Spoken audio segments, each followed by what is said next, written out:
Mga kailaw, tayo po magdidilisan muna ngayon ng pang-ulam. Dahil mahirap po ngayon ng pang-ulam, gawa ng maulan dito maigi sa amin. Hindi makapangilaw sa dagat o kaya sa ilog. Baha, kaya titising tayo sa mga kanal lang ng tubigan. Sa mga tubigan lang naman tayo, sa mga kanal-kanal, yung mga sumakat na dalag, may hito. Mga ganun lang mga kailaw ang aking kukurintihin.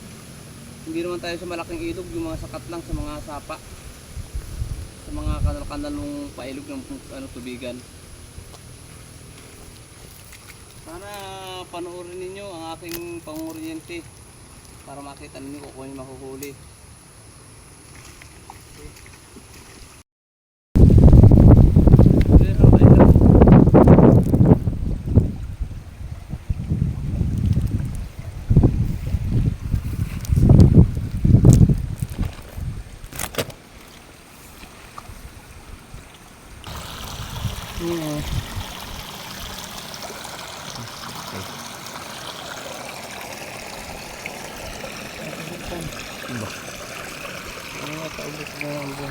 Hindi.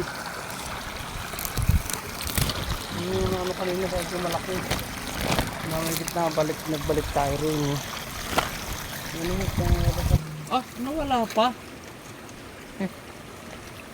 Ay tanga. Yan mga kailaw ang ating huli. Baka makakita nila. Yan ang huli namin ni Kiko. Pang ulam na rin mga kailaw. Okay na.